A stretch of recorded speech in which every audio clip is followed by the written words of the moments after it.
안녕하세요. 공단기에서 행정학 강의를 진행하는 저는 최영희입니다. 자, 2022년 행정학 시험이 끝났습니다. 국가직 9급 시험 잘 보셨나요?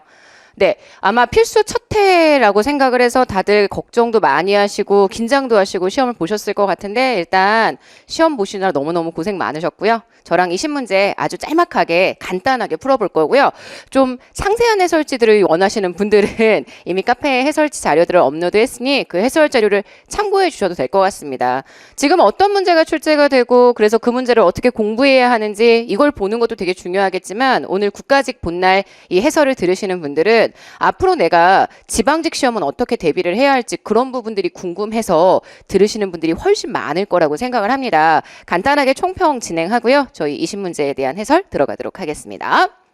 자, 일단 다들 긴장하고 있었던 시험이에요. 필수 첫 해 시험이었습니다. 다들 선생님들이 문제가 어렵게 나올 거야 라는 얘기들을 되게 많이 하셨는데 실제 문제가 저는 조금 어려웠다고 생각을 했거든요. 어떤 의미로 어렵냐면 주제를 딱 봤어.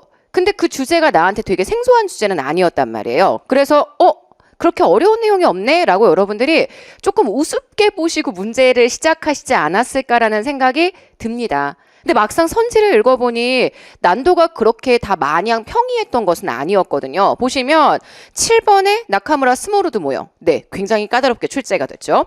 9번에 예산의 성립. 저는 이 문제에 약간 오류가 있다라고 생각을 하고 있는데 어쨌든 내가 알고 있는 내용인데 얘를 그렇게 시기별로 생각해 본 적이 없었을 거야. 그래서 아마 좀 헷갈렸을 수 있었을 것 같고요. 그 다음 제일 마지막 18번의 정부 업무 평가 모형은 저는 실수를 할 거라고 생각을 안 했는데요. 막상 저희 카페에 시험에 대한 후기 올려주시는 분들의 내용을 들으니 여기에서 나와 있는 표현 소속기관과 공공기관을 엄청 헷갈려 하셨더라고요. 평이하다라고 생각했는데 막상 답이 잘 안 나와. 그래서 처음에 문제 풀 때에는 좀 쉽게 풀었던 것 같지만 뒤로 가면 갈수록 어려워졌고 막상 채점을 해보니 점수가 생각보다 그렇게 좋지 않았다라는 얘기들을 하시더라고요. 그래서 제가 생각했던 난이도는 중상, 대략 85점 정도에서 90점 정도를 받으셨으면은요 합격에는 행정학이 발목을 잡는 일은 없지 않았을까라는 생각을 개인적으로 하고 있는데 이거야말로 막상 뚜껑을 열어봐야 알 수 있는 내용.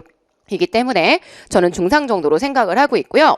여기에서 정말 좀 눈여겨서 봐주셔야 되는 게 이번에 지방자치법 개정 내용이 거의 출제가 되지 않았습니다. 오히려 지방자치에 대한 문제 자체가 어떻게 보면 출제가 안 되어서 정말 딱 한 문제, 두 문제, 그죠? 지방교부세에 대한 문제와 우리 특별지방자치단체에 대한 두 개의 문제 빼고는 개정에 대한 내용들을 그닥 언급하지 않아서 지방자치법 열심히 공부하셨던 분들은 좀 맥 빠지지 않았을까라는 생각이 드는데 지방자치법은 지방직에 좀 더 많이 출제가 될 가능성이 있습니다. 그래서 일단 이런 문제들을 봤을 때 우리가 공부해야 하는 방법, 개념 위주의 공부 분명히 해주셔야 되고요. 내용 이해해야지만 풀 수 있다는 거 암기로 풀만한 문제가 거의 없었기 때문에 정말 필수적인 주제들을 정말 제대로 이해해서 푸는 게 진짜 중요하다는 거 꼭 당부드리고 싶었습니다. 일단 1번부터 20번까지 짧고 굵게 해설 강의 진행하도록 하겠습니다. 자, 저희 1번 문제 볼게요.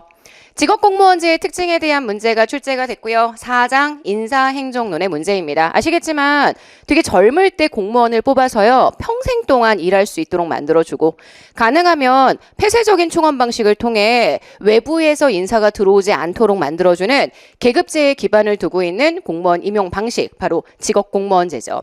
이 직업공무원제의 보수체계는 제가 수업 시간에 굉장히 많이 강조를 했지만 직위분류제와 같은 그런 직무급 중심이 되면 안 되고요. 우리 보통 연공급이라고 이야기를 하죠. 호봉에 의해서, 그죠? 나의 경력에 의해서 급여를 부여하는 형태의 체계가 형성이 되어야 하기 때문에 직무급 중심의 보수체계는 확실히 틀린 선지입니다. 능력 발전의 기회 부여하죠. 젊을 때 뽑아서요. 열심히 훈련시켜서 이 사람이 공직자로서 특히 일반 행정가로서 잘 성장할 수 있도록 만들어주는 게 직업공무원제의 특징이기 때문에 2번 맞고요.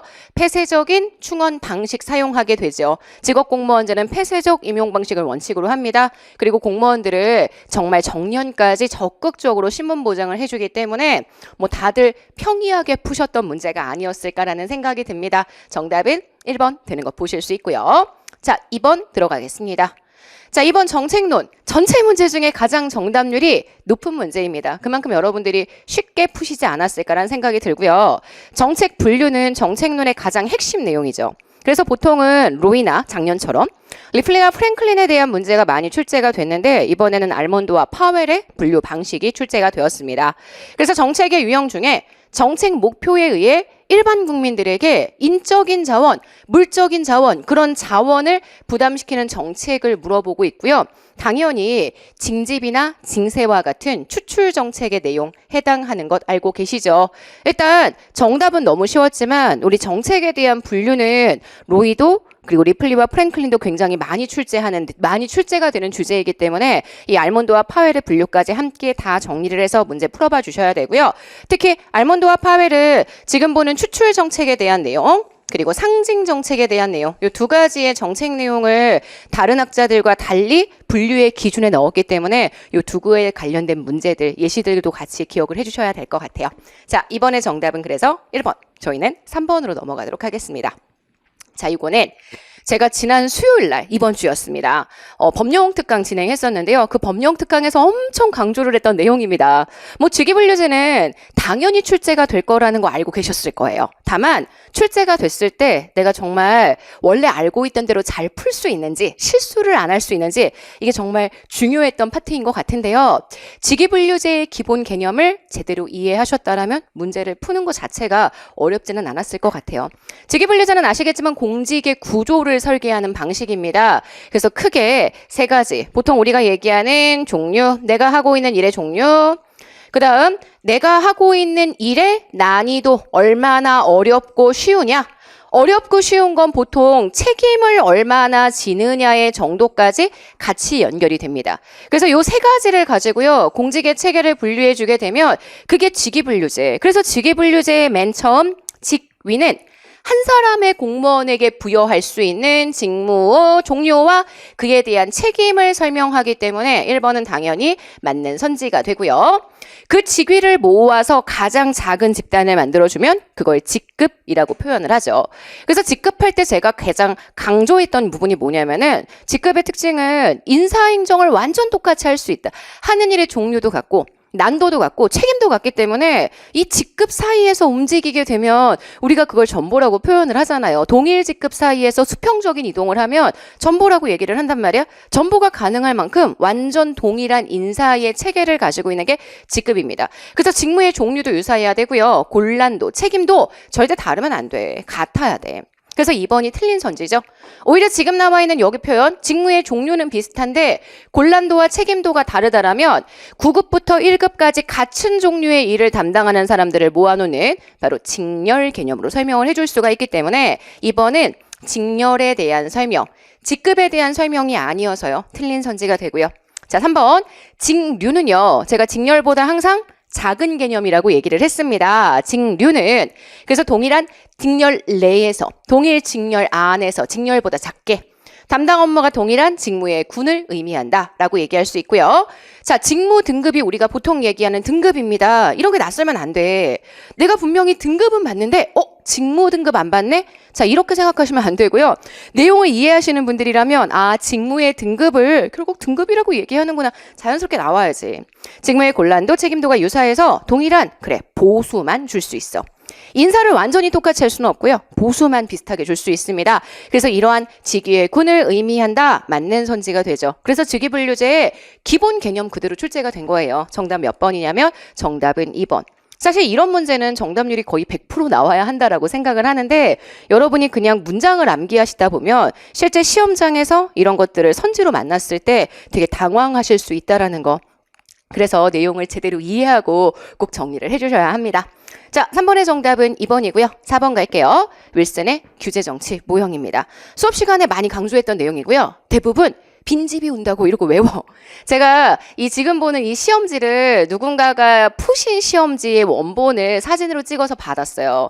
근데 거기에 나왔었던, 그러니까 누구의 시험지인지 모르지만 그 시험 문제를 풀었던 분도 빈집이 온다고 이렇게 외워서 문제 푸시더라고요.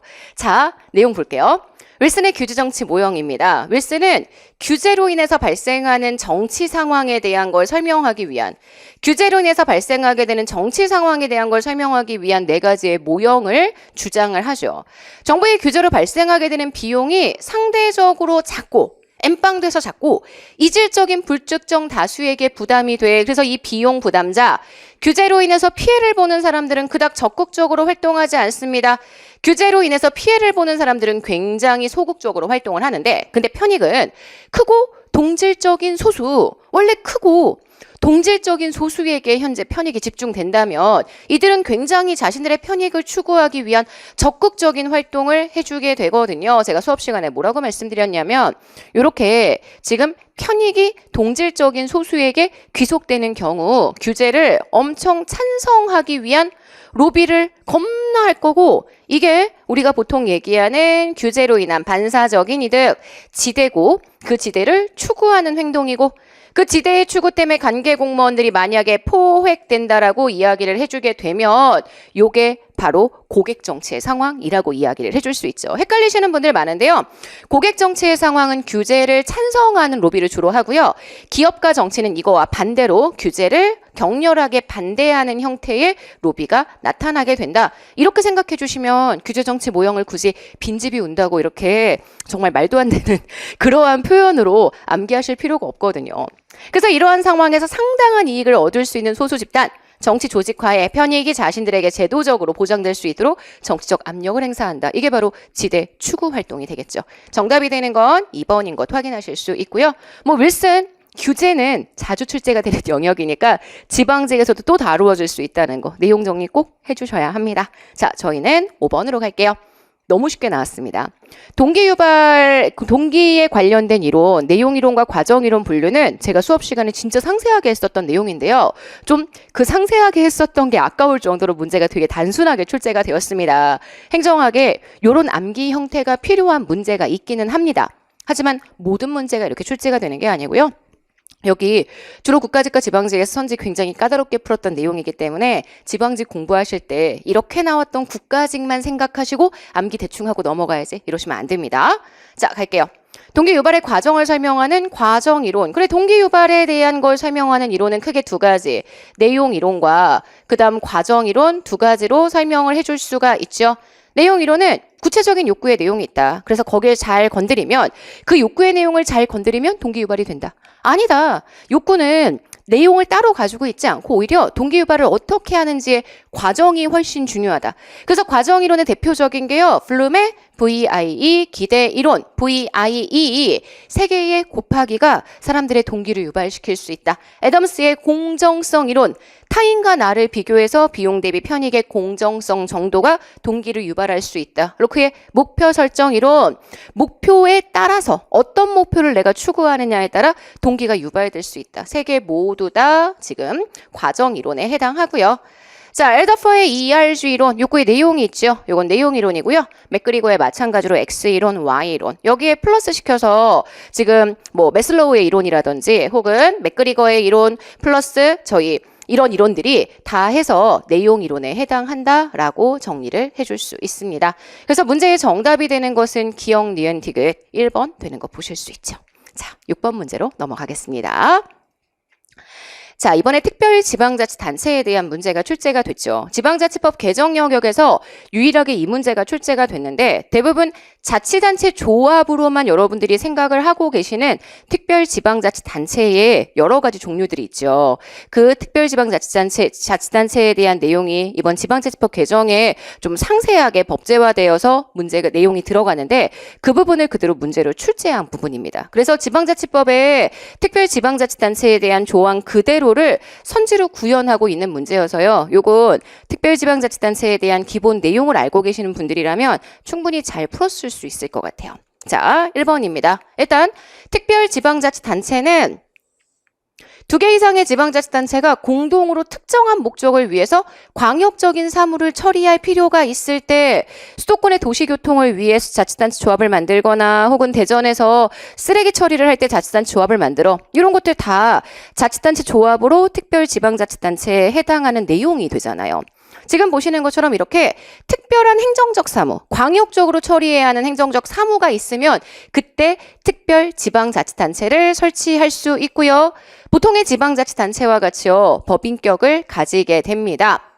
특별지방자치단체도 의회를 가질 수가 있는데요. 규약으로 정하는 바에 따라 이 특별지방자치단체를 구성하고 있는 그 보통지방자치단체의 의회 의원으로 구성이 된다는 요거 그대로 조문에 들어가 있고요. 자, 또한 구성지방자치단체의 장, 그러니까 본래 보통지방자치단체의 그 장이요. 지방자치법상 겸임 제한이 실제 있습니다. 하지만 법령에는 뭐라고 표현이 되어 있냐면 겸임 제한 규정이 있기는 있으나 특별지방자치단체의 장은 예외적으로 겸할 수 있다라는 거. 그래서 틀렸습니다. 그래서 문제에서 3번과 4번 같은 경우는 사실 법조문을 좀 정확하게 알고 있어야 여러분이 조금 수월하게 푸실 수 있는 내용인데요. 제가 수업 시간에 요거는 안 다뤄드려도 요 4번에 대한 내용은 다루어 드렸거든요. 행정학은 법령 문제가 특히 출제가 될 때에는 완벽하게 4개의 선지를 다 내 걸로 만들어서 푸는 게 현실적으로 불가능할 때가 있습니다. 이럴 때에는 여러분들이 확실하게 알고 있는 내용들을 중심으로 먼저 보시고 취지를 이해해 주시면 문제가 조금 까다롭다라고 하더라도 그런 부분들을 충분히 메꿔가면서 정리를 해 주실 수 있거든요. 자, 6번은 그래서 정답 4번 되는 것 확인하실 수 있고요. 자, 저희는 7번으로 넘어가도록 하겠습니다. 2번, 네, 국가직 문제에서 가장 어려웠고요. 사실 동단기에 계시는 선생님들도요, 이 정답에 대한 의견들이 조금 분분해서 가다반이 좀 엇갈리고 이랬었던 문제인데요. 이거는 나카무라 스모루드의 기본 특징들, 정책 결정자와 집행자의 모형의 기본 전제를 잘 이해하시면 충분히 예측해서 푸실 수 있거든요. 물론 선지가 까다롭긴 했습니다. 그리고 나카무라 스모루드를 그냥 고지협재관 이렇게 암기하셨다라면 풀기가 좀 힘들었었을 거예요. 그래서 여러분들이 완전히 내용을 이해하고 장악해야지만 이런 문제에 대비할 수 있다는 거. 제가 수업 시간에 굉장히 많이 드렸던 잔소리였거든요. 자, 일단 고, 지, 협, 재, 관 요건 다 아실 거예요. 근데 이걸 앞글자 외우는 게 별로 중요하지 않고 이 고지협재관이 결과적으로 정책의 결정자 그리고 그 정책을 실제 집행할 수 있는 집행자 이들의 관계를 가지고 구분하는 내용이거든요. 그래서 여러분들이 아시겠지만 이쪽으로 가면 갈수록 그죠? 고에서 관으로 가면 갈수록 결정자가 가지고 있는 권한은 줄어들고 집행자가 가지고 있는 권한이 늘어난다. 이 기본 원칙을 정확하게 이해를 해주셔야 문제에 좀 착실하게 접근을 하실 수가 있거든요. 자, 맨 첫 번째 지금 나와 있습니다. 고전적 기술자형. 바로 여기에 해당한단 말이야. 고. 결정자의 재량권이 결정자의 권한이 훨씬 높고요. 집행자의 재량권이 굉장히 제한된 형태. 읽어볼까요? 정책의 결정자가 구체적인 목표를 설정을 해줘요. 그래서 심지어는 그 목표를 달성할 수 있는 수단까지 특정하는 경우도 있습니다. 그래서 정책 집행자는 그 목표를 지지하고 목표 달성을 위해서 딱 기술적인 수단만 강구하는 역할, 시키는 대로 그대로 해야 하는 역할을 담당하는 거, 네, 이게 고전적 기술자의 형태이기 때문에 당연히 맞는 선지가 되고요. 자, 2번입니다. 재량형 실험형입니다. 실험가형 여기 있어요. 관료적 기업가만큼은 아니어도요. 지금 보시는 집행자의 재량권이 굉장히 많은 형태. 그래서 정책 결정자가 추상적인 목표를 설정해요. 목표를 추상적으로 설정을 하면 정책 집행자는 그 추상적 목표 내에서 구체적인 목표, 그다음 수단 이거를 명확하게 만들어주는 역할. 그래서 지금 보시는 요 재량형 실험가는요. 정책 결정자의 추상적인 목표 설정 가능성이 나타난다. 우리 보통 이렇게 외우거든. 2번은 큰 문제 없었을 거예요. 자, 2번 맞는 선지가 되고요. 3번 가보도록 하겠습니다. 관료적 기업가예요. 고지협재관 중에 가장 마지막. 근데 이게 여러분들이 딱 헷갈릴 만하게 문제가 써 있어. 관료적 기업가는 정책의 집행자가 목표와 수단을 강구해. 결정자의 추상적 목표 이런 거 없죠. 정책 결정자를 집행자가 설득해요. 이 목표 해야 돼요. 이 수단 해야 돼요. 강구한 내용을 그대로 받아들이도록 설득을 하고요. 그래서 정책 결정자가 설득을 당했어. 그러면 집행가가 수립한 목표와 수단을 단순히 그냥 확인하는 정도의 역할, 기술하는 역할을 담당한다. 이렇게 얘기하니까요. 결국 정책의 집행자가 정권을 행사하게 되고요. 결정자의 권한은 거의 나타나지 않는 것. 하지만 그렇다고 해서 결정자가 아무것도 안 하는 건 아니고요. 결정자가 대통령이야. 우리 실제 문제에 출제가 됐던 예시. 관료적 기업가의 대표적인 형태 FBI의 후보국장. 되게 오랫동안 FBI를 이끌었어요. 정책의 집행자의 역할 담당했습니다. 아무리 집행자인 FBI 국장이 혼자 다 해먹어도요. 대통령한테 보고는 해야 될 거 아니야. 그 내용을 설명하는 건데 여기에 기수라는 역할을 담당한다 이렇게 표현하니까 뭐가 있는 것 같은 느낌으로 받아들일 수 있었던 그런 여지가 충분히 있었거든요. 이게 제가 생각하는 고난도입니다. 뭔가 지엽적인 내용을 가지고요. 여러분들에게 정말 한번 당해봐. 이렇게 출제를 하는 게 아니라 나카무라 스모르들은 저희 마지막 그물망 모의고사에서도 제가 2번이나 봤던 내용이었는데 단순히 고재협제관을 외우는 게 아니라 이 각각의 정책 결정 모델에서 결정자와 집행자의 관계를 제대로 이해하고 그래서 그걸 나열할 수 있는지 그걸 문장으로 해석해낼 수 있는지 문제가 이렇게 물어보는 거거든요. 이게 필수 시기에 행정학의 저는 출제 경향, 고난도를 출제하는 출제자들의 마인드라고 생각하고 있습니다. 자, 4번이에요. 지시적 위임가용이요. 네, 지시적 위임가는 여기입니다. 그래서 여전히 정책 결정자가 목표 설정을 해요. 그리고 그 밑에 수단을 현재 정책 집행자들이 만들 수 있게 해주는 거예요. 그래서 구체적인 목표와 수단을 설정하지 않습니다. 여러분 지금 보시면 이 고전적 기술자용보다는 지시적 위임가에서 정책 집행자의 역할이 더욱더 커져야 되는데 우리 아까 봤었던 문제 봐봐. 여기 고전적 기술자요. 정책 결정자가 구체적인 목표를 설정하고 집행자가 기술적인 수단을 강구해. 수단을 현재 집행자가 만들 수 있었는데 여러분 지금 보시는 요 내용 지금 오히려 지시적 위임가가 고전적 기술장보다 약간 집행의 정도에 약간 후퇴가 있는 것 같은 느낌 들지 않으세요? 그래서 이 목표와 수단을 설정하는 게 아니라 목표까지만 설정을 합니다. 수단은 정책 집행자가 구현할 수 있습니다. 그래서 정책 집행자는 결정자의 지시와 위임을 받았어요. 목표 설정을 했으니까요. 자, 그러면 정책 집단과 협상을 하는 역할도 하고요. 기술적인 수단도 강구하죠. 그래서 행정적, 기술적 역할을 수행한다라고 대부분 교재에 명시가 되어 있을 거예요. 자, 그거는요. 수단에 대한 어느 정도의 재량권을 인정받고 있다는 얘기라고 보실 수 있기 때문에 지금 보시는 4번이 틀린 선지가 됩니다. 단순히 문장을 그냥 대충 보시는 게 아니라 하나하나 해석을 해나가서 보시면은 아 이게 이런 내용이구나. 그리고 이렇게 풀 수 있으려면 나카무라 스모르드에 대한 내용을 여러분이 확실하게 개념적으로 이해를 하고 있어야 돼요. 오케이. 자, 그래서 7번 가장 어려웠던 문제의 정답은 4번이었고요. 자, 8번 문제 들어가도록 하겠습니다. 저희 조직론의 목표 관리제입니다. 매니지먼트 바이 오브젝티브. 제가 이 오브젝티브 얘기를 진짜 많이 했어요. 골이 아니라 오브젝티브. 정말 단기적이고 계량적인 목표. 조직이 너무 나태해. 그 나태한 조직을 잘 운영해 보기 위해서 하급자에게 와서 너네 계량적인 목표 한번 같이 설정해보자. 니들이 참여해서 목표 만들고 달성하면 그에 대한 보상할게. 이게 MBO라는 조직의 관리 기법이죠. 그래서 부하와 상사가 함께 참여해서 목표를 설정합니다. 과거에는 부하가 절대 목표 설정에 참여할 수가 없었는데 MBO 시기에는 부하가 참여를 하기 때문에 우리 MBO 외울 때 뭐라고 얘기해? 상향이라고 외우잖아. 외우지 말고 왜 상향인지 알고 있으면 되지.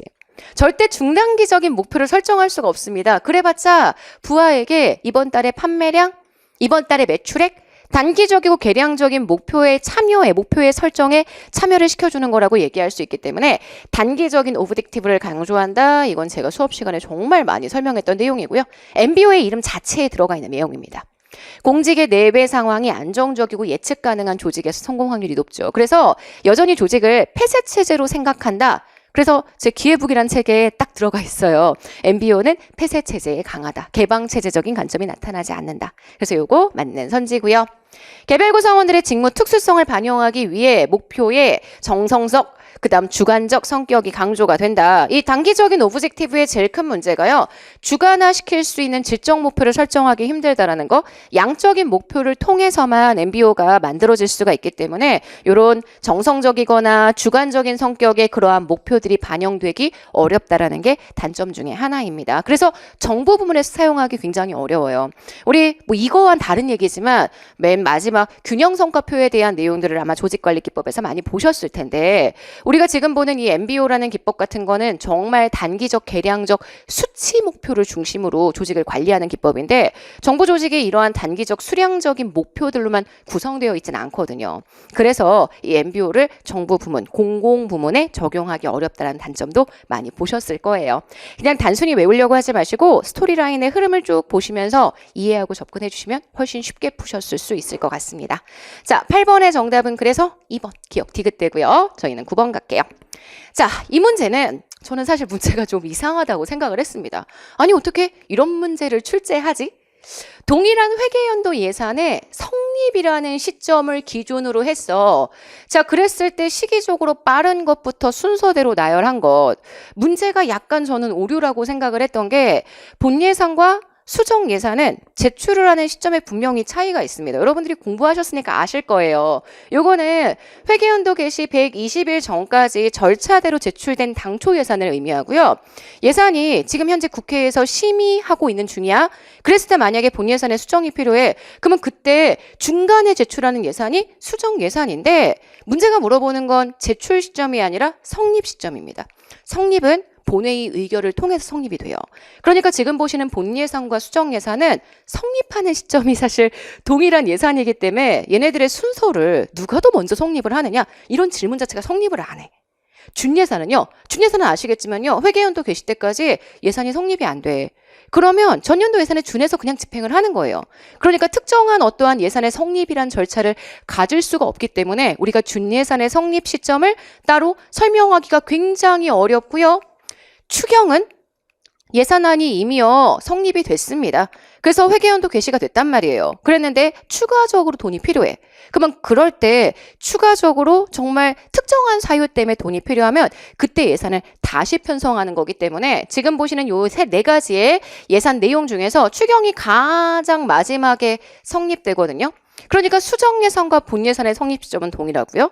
추가 경정 예산의 성립 시점은 그 이후고요. 준 예산은 딱히 성립이라는 시점을 논하기가 힘들기 때문에 정답은 3번이 되는데 저는 이 수정 예산과 본 예산 이렇게 두 개의 성립 시점을 마치 얘가 빠르고 얘가 늦은 것처럼 이야기하는 문제가 좀 문제가 있지 않나라는 생각을 하고 있습니다. 답을 구하시는 건 성립이라는 단어를 통해서 일단 3번밖에 답이 안 되기 때문에 답을 구하실 수는 있었을 것 같은데요. 문제가 나카무라 스모루도 그렇게 잘 출제해 놓고 이 예산의 성립이라는 아주 기본적인 부분에서 좀 실수를 하지 않았나라는 생각을 하고 있고요. 어쨌든 출제가 되어 있는 내용의 근거를 두고는 정답 3번으로 보시는 게 맞을 것 같습니다. 하지만 논란의 여지가 충분히 있을 수 있는 문제라는 점을 기억해 주시고요. 자, 10번 문제 들어가도록 하겠습니다. 여러분들이 제일 쉽게 생각하셨던 문제가 저희 공단기에 지금 정답률 분석한 자료에 의하면 2번하고 10번이 가장 쉽게 출제가 됐던 문제, 그러니까 여러분들이 가장 쉽게 풀었던 문제였던 것 같은데요. 가에서라 행정이론이 등장한 시기를 나열하라고 얘기를 했습니다. 자, 행정이론은 여러분들이 시기적으로도 구분하셔야 되고요. 이 시기라는 게 연도를 이야기한다기보다는 근대 입법국가 시기의 이론, 현대 행정국가 시기의 이론, 그 다음 신행정국가 시기의 이론 이렇게 구분을 해서 전체 큰 틀을 좀 잡아주시면 훨씬 더 문제 보시기 편했을 거예요. 가부터 갈게요. 정부와 공공부문이 참여하는 다양한 참여자들의 네트워크 중시하고 정부는 전체 네트워크를 관리하는 조정자의 입장, 이거는 구성원들 사이의 협치, 바로 거버넌스 개념의 내용이라고 보실 수가 있고요. 거버넌스는 시장 형태의 거버넌스와 네트워크 형태의 뉴 거버넌스가 있는데 지금 가에서 설명하는 거는 1990년대에 등장을 했었던 네트워크 형태의 뉴 거버넌스를 설명하는 표현이라는 거. 시장 거버넌스가 NPM, 신공공 관리론과 굉장히 유사하다는 건 알고 계실 거예요. 그래서 요거는 90년대 이후에 등장했던 뉴 거버넌스에 대한 설명이고요. 자, 나입니다. 미국 행정학의 지적인 위기를 지적하면서 인간을 이기적, 합리적 존재로 전제를 하고 경제학 이론 베이스야. 그래야 인간을 합리적, 이기적 존재로 전제하게 됩니다. 완전 경제학 베이스의 이론은 딱 두 가지밖에 없어요. 합리적 선택의 신제도주의와 지금 보시는 요 이론, 바로 공공선택 이론의 내용인데요. 끝까지 읽어봐야 공공선택 이론인지 확인하실 수 있습니다. 공공재의 공급이 서비스 기관 간 경쟁과 고객의 선택에 의해서 이루어지는 시스템 제한에서 정부 실패가 발생한 이유는 지금 공공 서비스를 선택하지 못하기 때문이야. 그래서 정부가 공공 서비스를 다양하게 생산을 하고 만약에 소비자인 국민이 그 공공 서비스를 다양하게 선택할 수 있다면 시장의 경쟁 원리가 정부 부문에도 적용될 수 있다면 정부 실패가 해결될 수 있어. 바로 시장이 아닌 행정 영역에 경제학적인 원리들을 적용하려고 했던 비시장 경제학, 바로 공공선택 이론에 대한 내용이고요. 정부 실패 이후에 등장했으니까 1980년대에 등장을 했다라고 이야기를 해줘야 합니다. 공공선택 이론에 대한 내용 확인하실 수 있고요. 자, 다 가겠습니다. 정치는 국가의 의지의 표명입니다. 정책을 구현하는 것은 행정이 이를 실천하는 관리 활동으로서 누가 얘기한 거예요? 군노가 얘기한 거죠. 정치와 행정의 차이를 분명히 했다. 과거 행정학 초기 성립 시기 역관주의에 의한 문제로 펜들턴법 등장했고요. 행정과 정치를 분리하는 정치행정 이원론 주장했던 시기에 행정 이론의 기본적인 특징들로요. 행정을 그냥 단순히 경영학의 관리, 그래서 행정관리설이라고 얘기하는 행정관리설, 행정관리론이라고 얘기하는 내용들이 등장했었던 시기. 그래서 요거는 1800년대 후반에서요, 1900년대 초반의 내용을 설명하게 된다. 이렇게 보실 수 있고요. 왈도를 중심으로, 왈도 보자마자 1968년 미노브루크회의 딱 떠올라야 되겠죠. 가치와 형평성 중시하면서 사회의 문제 해결에 대한 현실 적합성을 갖는 새로운 행정학 정립, 바로 68년 미노브루크회의 이후에 등장했었던 행태주의에 대한 반발, 신행정학 내용이라고 보실 수 있고요. 요 네 가지의 시기를 1968년 이후니까 70년대라고 얘기할 수 있죠. 시기를 통해서 확인을 해주시면 정답되는 건 2번 되는 거 보실 수 있고요. 여러분들이 주로 행정학 이론 접근할 때 되게 어려운 단어들 외우시는 거에 집중하시다가 대부분 포기하시거든요. 근데 기본 틀, 역사적인 흐름, 왜 이런 이론들이 등장하게 됐었는지, 그리고 이런 이론들이 등장했었던 시기에 따라서 이론의 특징이 분명히 달라집니다. 어느 정도 한국사처럼 스토리텔링이 충분히 가능한 부분이니까 이렇게 스토리를 조금 이해하시면서 봐주시면 훨씬 재미있을 것 같습니다. 자, 10번의 정답은 2번이고요. 11번 들어가도록 하겠습니다. 자, 11번은 뭐 너무 쉬운 문제죠. 예산 집행의 신축성을 유지하기 위한 제도. 자, 계속비 신축성을 유지하기 위한 제도고요.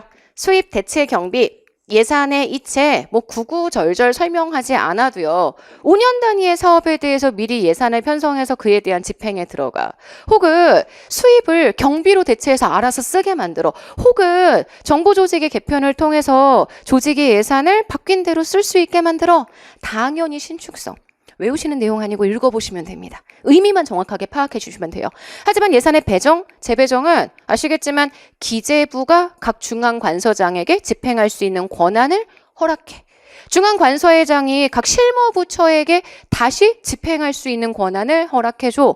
배정과 재배정은 전형적인 우리 예산 통제, 예산 집행 과정에서 발생하는 통제의 수단이니까요. 뭐 정답 3번 되는 건 아마 외웠어도 여러분이 되게 쉽게 풀지 않았을까라는 생각이 듭니다.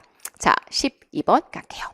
정부 간의 변천에 대한 설명으로 옳지 않은 것. 누가 카페에다 올리셨더라고요. 제가 학자들, 경제학자들 이름 외우는 거 되게 스트레스 받아 하는데 경제학자 외우실 필요 없고 딱 네 사람만 외우자. 누구? 케인즈, 애덤 스미스, 그 다음 하이에크, 프리드먼. 거기에서 하이에크 출제가 됐죠. 하이에크는 기존에 출제가 된 적이 한 번 있었습니다. 전형적인 우리 신자유주의, 정부의 역할을 줄이자라고 주장했었던 경제학자. 그래서 노예의 길이란 책에서요. 시장 실패를 비판하지 않았습니다. 오히려 정부의 쓸데없는 개입이 시장의 효율성을 침해한다. 정부 실패를 비판하면서 작은 정부를 강조했다라고 이야기를 해줄 수 있으니까 일단 4번이 틀렸고, 자, 19세기 근대 자유구역 국가는요, 네, 국가의 역할을 정말 나이트에 경비하는 것, 나이트에 가드하는 것. 그래서 야경 국가, 치안과 국방에 집중하는 소극적인 역할에 현재 제한을 두었기 때문에 맞는 선지고요.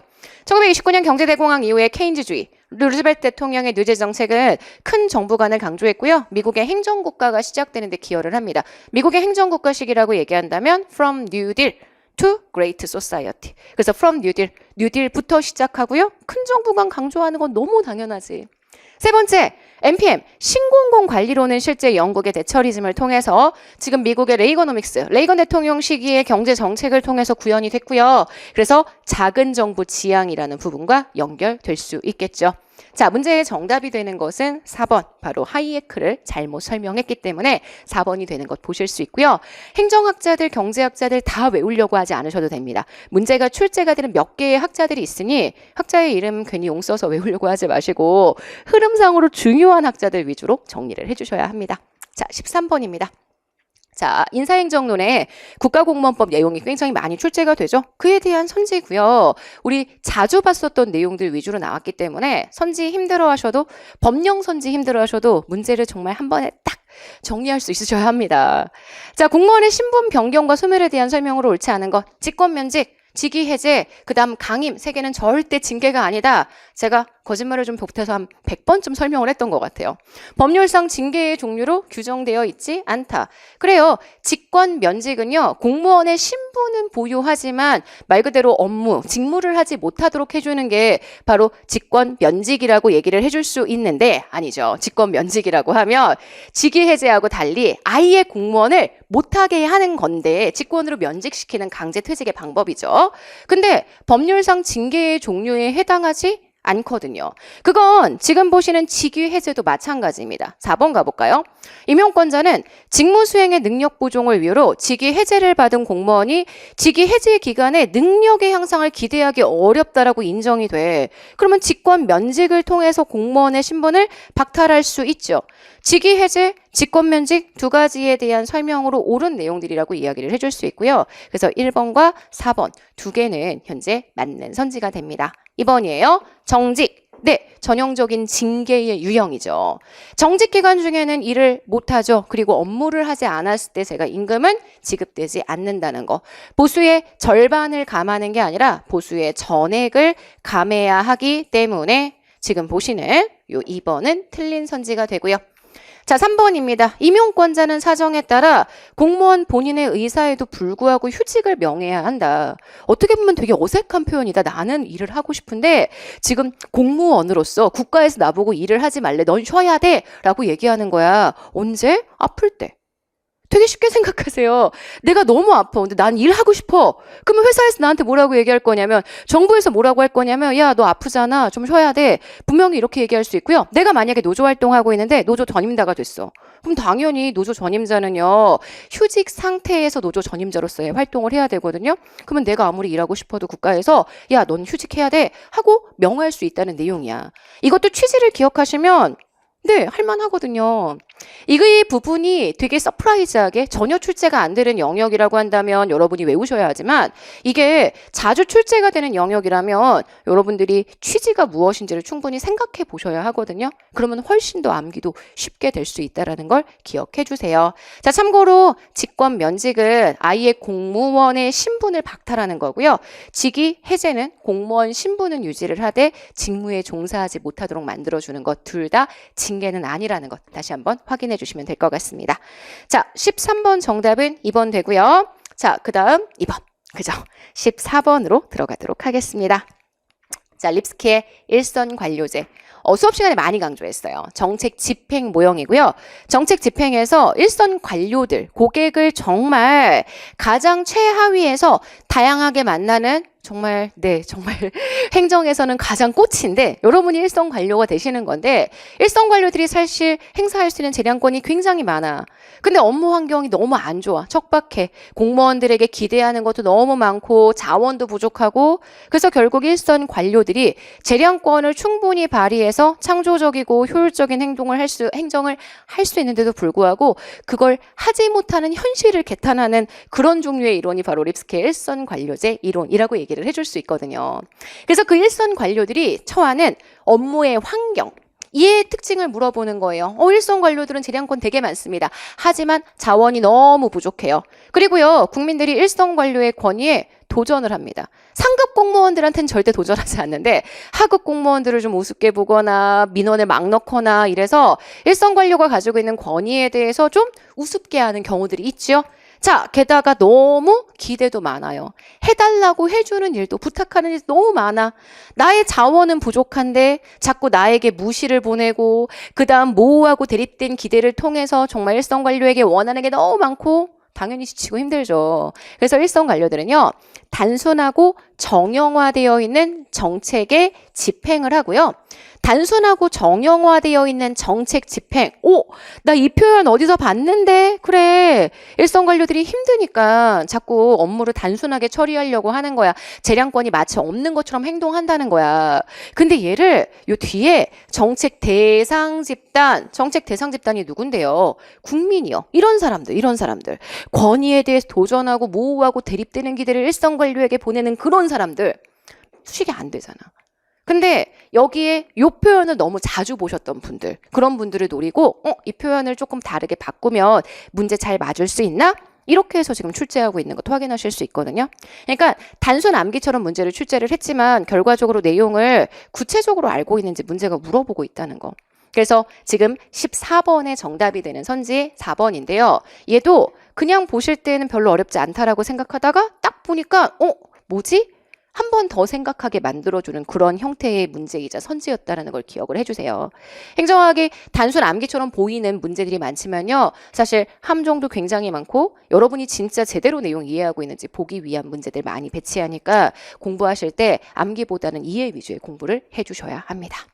자, 15번 갈게요. 정책 결정 모형, 의사 결정 모형입니다. 최종 모형은 개인 차원의 의사결정 모형 중에 변형 모형이죠.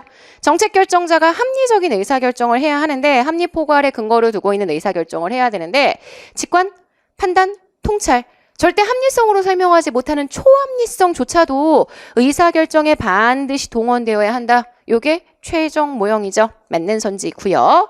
자, 2번 쓰레기통 모형이요. 실제 쓰레기통 모형이요.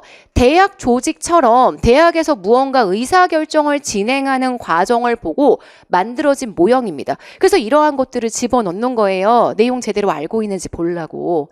조직 구성원들 사이에 응집력이 아주 약해요.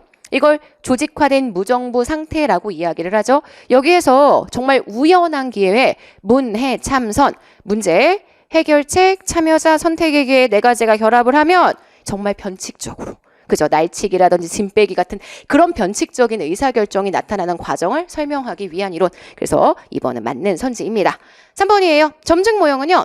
실제 정책 결정이 점증적으로 이루어지는 점증적인 방식으로 이루어질 뿐 아니라 정책을 점증적으로 결정하는 것이 바람직하다는 입장을 견지한다. 무슨 얘기냐면 점증 모형이라는 게 실제 정책 결정에서 점증적인 방식을 사용하기도 하고 이 점증 모형을 쓰는 사람들은 어쩔 수 없어서 점증을 하는 게 아니야.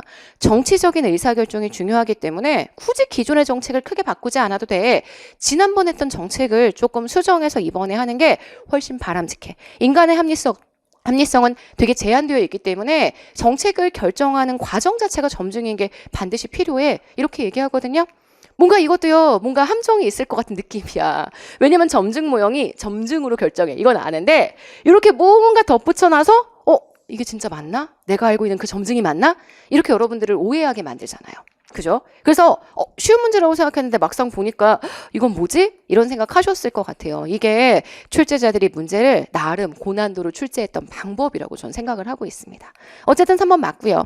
4번 회사 모형은 조직의 불확실한 환경을 회피하고 조직 내의 갈등을 극복하기 위해서 장기적인 전략, 기획 이런 거 못합니다. 갈등을 적당하게 해결하고요. 퉁치고 넘어갑니다. 준해결하고요. 그 준해결이 반복되면 조직이 학습을 해서 표준운영 절차를 만들기는 합니다. 이걸 통해 장기적이지 않아요. 직면하고 있는 단기의 문제를 적당히 해결하고 넘어가는 과정을 중심으로 조직의 의사결정을 설명하는 모형이 회사 모형이기 때문에 회사 모형이 장기적 전략, 뭔가 계획되어 있는 기획 이런 것들을 강조하는 게 아니라는 거 기억해 주셔야 합니다.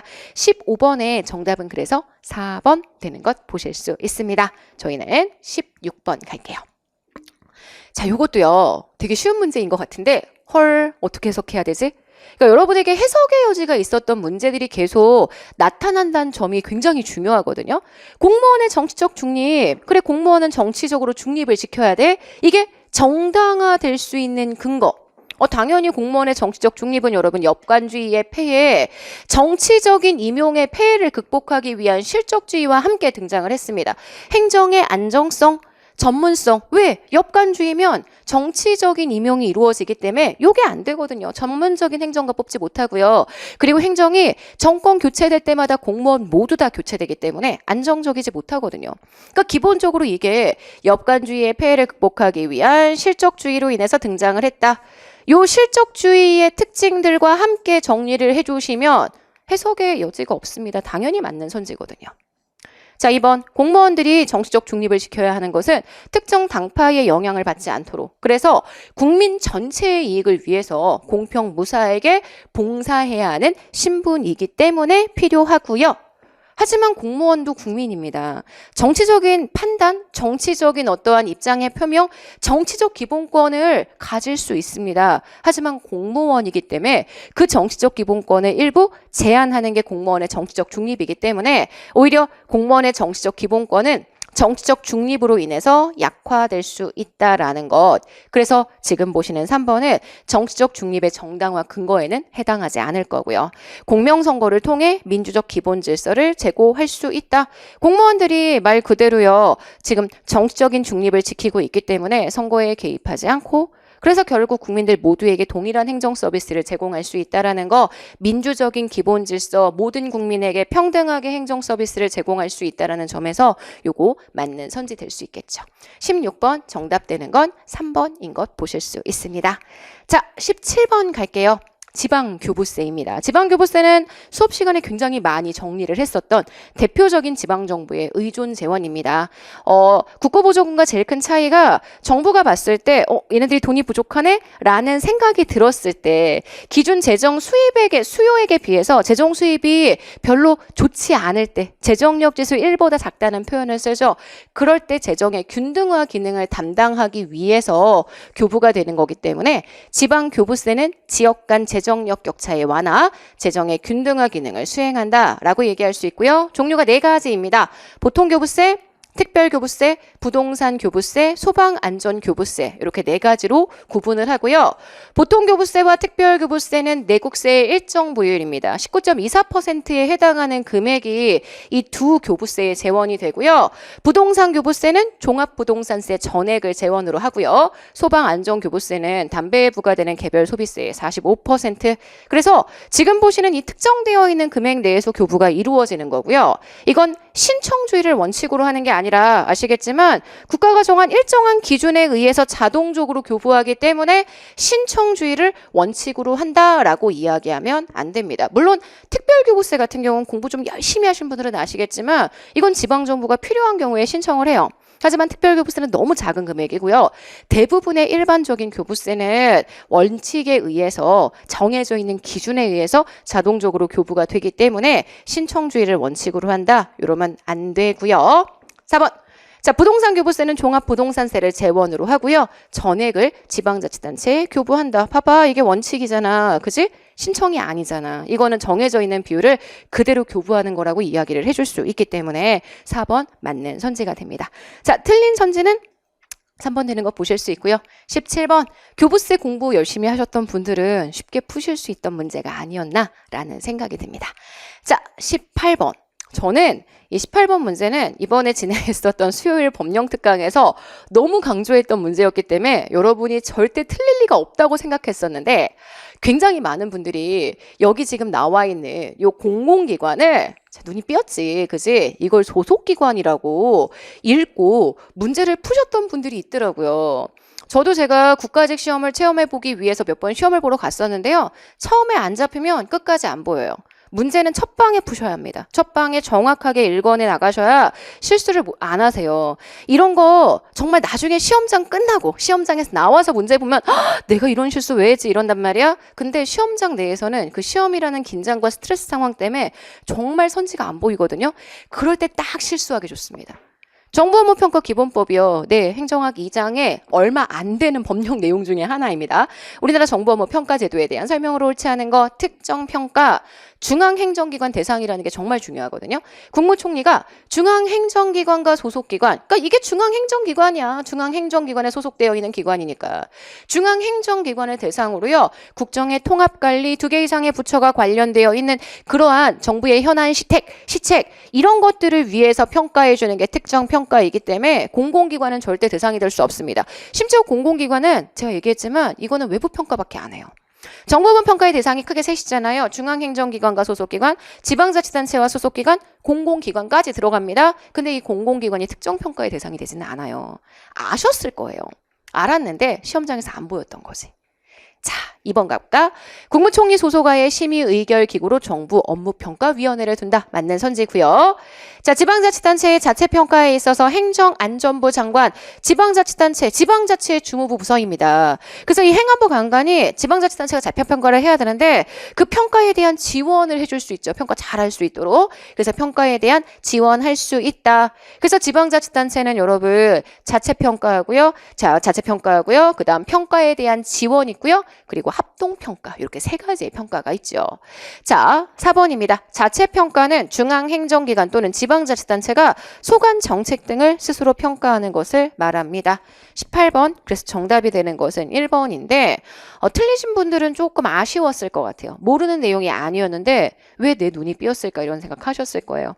근데 시험이라는 불안과 긴장 상황을 이겨내시는 것도 여러분 능력입니다. 그것도 훈련하고 연습하셔야 돼요. 모의고사 과정을 제가 마지막에 추천드리는 이유 중에 하나가요. 이러한 불안함과 시험과 같은 상황을 대비하기 위해서 내가 모르기 때문에 뭔가를 풀려고 하는 게 아니라 알고 있지만 그걸 더 이상 실수하지 않기 위해서 마지막 모의고사 과정도 꼭 연습을 해주셔야 한다는 또 잔소리를 드리고 있네요. 자, 18번 정답은 그래서 1번입니다. 19번 갈게요. 자, 중앙정부의 결산 보고수상 재무제표. 이건 제가 수업 시간에 되게 많이 강조했는데 우리 중앙정부가 현금주의가 아닌 발생주의의 근거를 두고 단식부기가 아닌 복식부기의 근거를 두고 재무제표, 정부 장부를 쓰고 있다는 건 다 알고 계실 거예요. 그래서 이 발생주의 복식부기의 근거를 두고 보통 정부가 지금 현재 돈을 어떻게 쓰는지를 확인을 해주게 되면 일단 지금 정부에게 자산이 얼마나 있는지, 그 다음 부채는 얼마나 있는지, 그리고 수익은 얼마나 발생했는지, 비용은 얼마나 나타나는지. 대부분 복식부기를 막 외우세요. 자부, 순비수, 풀마 이런 식의 암기를 하시는데요. 제가 그런 암기 정말 쓸데없다고 말씀을 드렸습니다. 이거 4가지를 일단 보셔야 돼요. 지금 보시는 이 자산과 부채가요. 경제학에서는 일종의 스톡이라는 개념을 씁니다. 지금 현재 자산을 얼마나 갖고 있느냐. 현재 우리나라의 재정의 상태는 얼마가 되느냐. 이걸 설명하는 것으로 정리를 해주게 되고요. 수익과 비용은 지금 정부 부문에서 발생하고 있는 수익이 얼마고 비용이 얼마인지 플로우의 흐름이라고 표현을 하거든요. 재정의 운영. 이게 어떻게 이루어지고 있는지. 이 2가지의 내용이 가장 핵심이거든요. 그리고 자산에서 부채를 뺀 순자산이 얼마나 변동되고 있는지. 이게 발생주의 복식부기를 쓰면 되게 자연스럽게 이들이 나타나게 되고요. 요거 나타난 걸 그대로 설명하고 있는 게 재정상태표. 재정상태는 현재의 재정상태. 자산과 부채의 정도. 재정운용표. 수익과 비용의 발생 정도, 그리고 순자산의 변동표. 이게 중앙정부의 결산 보고수상의 재무제표입니다. 여러분들이 이 결산에 대한 걸 되게 힘들어하시는 이유 중에 하나가 복식부기를 직접 해야 한다고 생각하세요. 하지만 우리는 세무직 공무원이 아닙니다, 여러분. 그거는 세무직 공무원들이 정말 재무제표를 보고 다루어야 하니까 하는 거고요. 우리는 현재 디브레인 쓴단 말이야. 그지? 디지털 예산회계 시스템 쓰고 있는데 장부를 어떻게 읽어야 하고 그리고 이 장부의 가장 핵심적인 특징이 뭔지 현금주의보다 더 나은 이유가 무엇인지 왜 발생주의 복식부기를 써야 하는지 취지 기억하시면 충분히 보실 수 있었던 문제거든요. 다들 암기라고 생각하시고요. 어려웠어 이러는데 이건 어렵지 않았고요. 여러분 암기 문제도 아닙니다. 이건 재무제표의 구성 그리고 우리가 현재 정부 부문에 사용하고 있는 발생주의 복식부기의 기본 내용을 안다면 충분히 정말 빠르게 풀 수 있었던 내용이었던 것 같고요. 제일 마지막 20번. 전자정보법에서 제가 마지막까지 강조했던 게 바로 정보기술 아키텍처. 정보기술을 전자정부의 기술을 다룰 수 있는 기본 설계도, 밑그림, 요게 정보기술 아키텍처에 대한 내용인데요. 정보기술 아키텍처를 3년마다 한 번씩 기본계획을 수립해야 한다. 엄청 외우셨지만 문제가 실제 이렇게 출제가 되니까 되게 어려워하시더라고요. 해설지에 아예 법령에 나와 있는 전자문서에 대한 설명, 정보 시스템에 대한 설명, 정보 자원에 대한 설명들을 하나하나 첨부했습니다. 지금 문장에 나와 있는 요 개념은요, 정보기술 아키텍처에 대한 개념이고요. 한번 읽어볼게요. 일정한 기준과 절차에 따라 업무, 응용, 데이터, 기술, 보안, 조직 전체의 구성 요소들을 통합적으로 분석한 뒤, 그러니까 정보 자료, 정보 시스템을 통합적으로 분석을 한 다음에 이들 간의 관계, 업무나 응용이나 데이터나 기술이나 보안, 이들 간의 관계를 구조적으로 정리한 체제, 이를 바탕으로 정보화 등을 통해서 구성 요소를 최적화하는 거. 제가 수업 시간에 뭐라고 말씀을 드렸냐면 정보 조직에서 여러 가지 운영 또는 정보 조직이 대민 서비스를 진행할 때 이런 것들을 전자적인 정보의 시스템으로 만들어야 되는데 그 만들기 위한 기본 설계도가 필요하다고 말씀을 드렸거든요. 그 기본 설계도를 법령이 이렇게 설명하고 있다는 거죠. 그래서 정보기술 아키텍처 그냥 외우는 게 아니라 아, 얘가 이런 거였지. 그러면 내가 법령 내용 보지 않더라도 여기에 설명하고 있는 게 결국 구성 요소들을 최적화하기 위해서 체제를 정리했어. 이걸 바탕으로 정보화시켰어. 지금 설계도, 밑그림이라는 걸 충분히 유추하실 수 있잖아요. 법령 문제는 법령을 읽어야지만 문제를 풀 수 있는 건 아니고요. 기본적으로 설명하고 있는 내용들, 취지를 좀 기억하시면 조금 더 쉽게 접근할 수 있습니다. 행정학에서 100% 모든 법령을 다 보는 건 현실적으로 불가능하거든요. 그래서 이 법령들의 취지, 법령들의 도입된 배경, 이런 것들을 조금 알고 계시면 우리가 법령에서 암기가 조금 떨어진다고 하더라도 문제를 보시고 정리하시는데 큰 무리가 없거든요. 그렇게 생각하시고 지방직 공부해 주시면 더 좋을 것 같습니다. 지방직을 위해서 제안 하나만 할까 싶어요.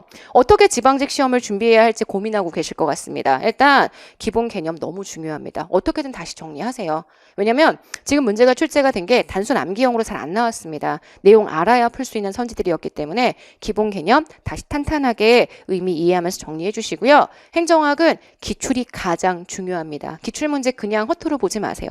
많은 문제를 보시는 게 중요한 게 아니라 정말 필요한 문제를 제대로 이해할 때까지 봐주시고요. 그래서 지방직을 대비하기 위한 최종 점검 같은 그런 교재를 제가 만들었습니다. 이러한 것들을 구현하기 위한 과정들이니까 궁금하신 분들은 카페에 와서 제 카페 네이버에서 최영희 행정학 치면 들어오실 수 있습니다. 카페에 와서 도움 받으시면 좋겠습니다.